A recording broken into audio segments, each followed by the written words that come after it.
à beira de uma guerra nuclear devido à falta de diplomacia. As seguintes observações foram feitas em uma conferência internacional do Instituto Schiller, pelo embaixador Chas W. Freeman, aposentado, por vídeo em 7 de dezembro de 2024. Eu estou diante de vocês como um americano. Estou plenamente ciente de que o comportamento recente do meu país lhe custou sua autoridade moral e virou grande parte do mundo contra ele. Alguns viajantes americanos agora evitam a ignomínia fingindo ser canadenses. No território americano, a maioria busca conforto e segurança na negação ou no silêncio cauteloso. Habitamos um mundo em que quem diz o que parece importar mais do que o que é dito. Mas qualquer declaração que contradiga a narrativa oficial é imediatamente rotulada como desinformação, negada de ser ouvida e deletada do registro público. Nessas circunstâncias, há claramente um argumento a ser feito para a autoenganação e a covardia política, o que pode ser chamado de política de avestruz. Mas a realidade está imutavelmente lá fora, quer a reconheçamos ou não. Dizer e não fazer nada não mitiga e não pode mitigar os riscos das crises globais atuais. Mas tomar a iniciativa de fazê-lo é essencial se quisermos que nossa espécie sobreviva e prospere em paz.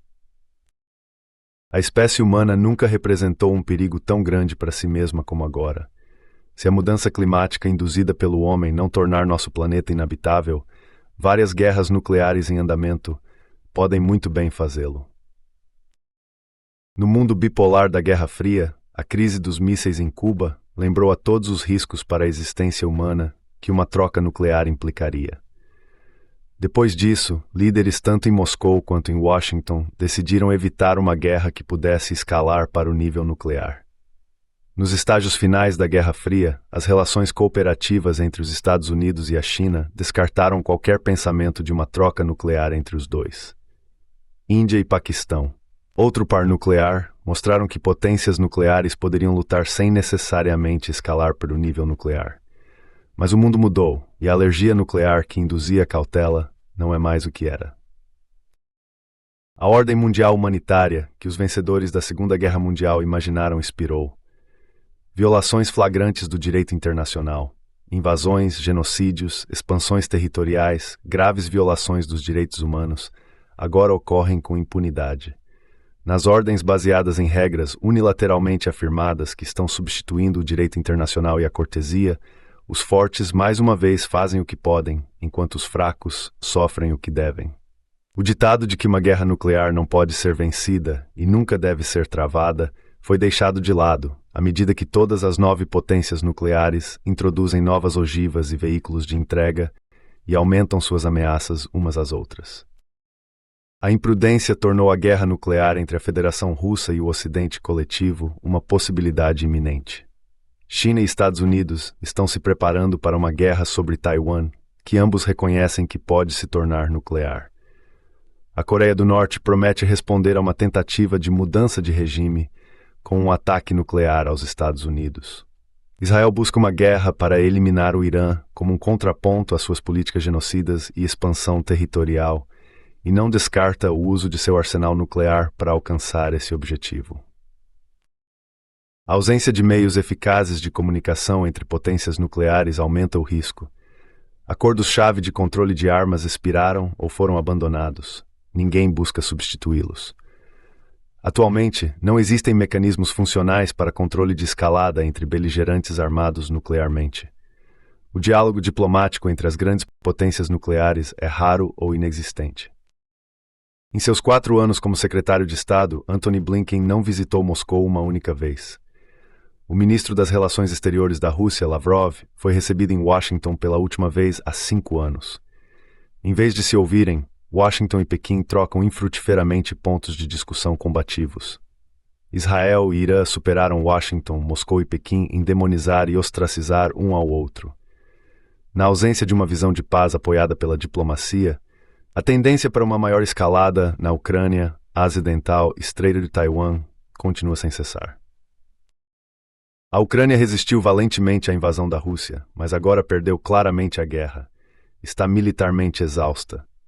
A guerra devastou sua infraestrutura e arruinou sua economia. A Rússia está tomando mais de seu território de forma constante. A Ucrânia foi despovoada. O Ocidente continua a insistir que lute contra a Rússia até o último ucraniano, mas os ucranianos restantes precisam de paz, não de guerra. Para acabar com a guerra sem mais perdas, a Ucrânia deve retornar aos termos russos desagradáveis aos quais concordou há 2 anos e meio em Istambul. Nem o Ocidente nem a Ucrânia apresentaram alternativas realistas. Em vez disso, ambos atribuíram continuamente à Rússia objetivos que ela nunca defendeu e que não tem capacidade de alcançar, a saber, a conquista de toda a Ucrânia como um primeiro passo para a conquista de toda a Europa. Isso é propaganda destinada a reforçar o apoio europeu para enfraquecer e isolar a Rússia, alarmismo derivado de conjecturas infundadas, inflamadas pela paranoia da Guerra Fria. Os termos de Moscou para a paz na Ucrânia e na Europa não são segredo. Eles foram claramente expostos em sua demanda de dezembro de 2021 por negociações. A posição russa não foi surpresa. Moscou a expressou pela primeira vez em 1994. Mas a recusa do Ocidente em dialogar diante de um claro ultimato surpreendeu Moscou. Isso desencadeou sua chamada Operação Militar Especial na Ucrânia 2 meses depois. Os objetivos declarados da Rússia na Ucrânia são desnazificação e desmilitarização, um fim à perseguição de russos e outras minorias na Ucrânia e um fim às ameaças de segurança à Rússia provenientes da Ucrânia. A restauração da Ucrânia ao status neutro e não alinhado em que nasceu. Negociações com os Estados Unidos e outros para criar uma arquitetura de segurança europeia que possa tranquilizar tanto a Rússia quanto o Ocidente. Os 2 primeiros objetivos são paralelos às disposições do Tratado do Estado Austríaco de 1955. Isso encerrou a ocupação daquela parte remanescente do antigo Terceiro Reich por forças britânicas, francesas, soviéticas e dos Estados. Criou um Estado austríaco independente e neutro, no qual os direitos linguísticos e culturais das minorias foram garantidos internacionalmente. Forneceu uma base sólida para a próspera democracia austríaca de hoje.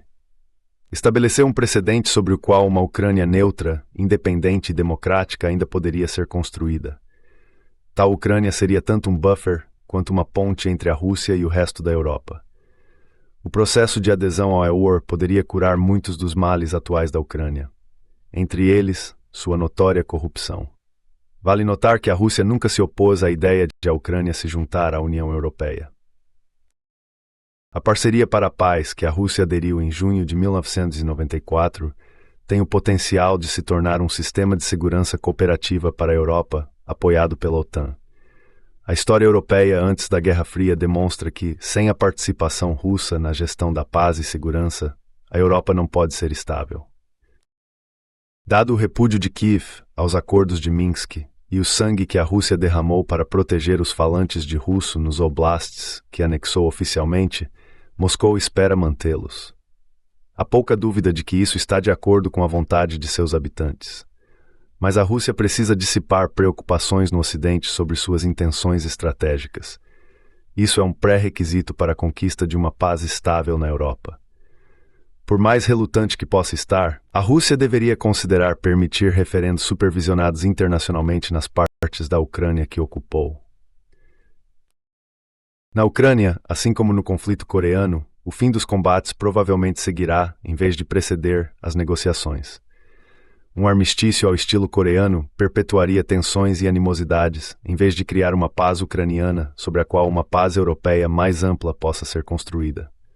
Ucranianos e russos devem definir fronteiras que lhes permitam coexistir pacificamente no futuro. Assim como ocorreu na Paz de Westfália, as negociações serão complexas, levarão tempo e envolverão conversas em diversos fóruns com participantes variados. Mas por mais difíceis que possam ser, soluções negociadas tanto para a Ucrânia quanto para um novo sistema de segurança europeu são atrasadas e desesperadamente necessárias.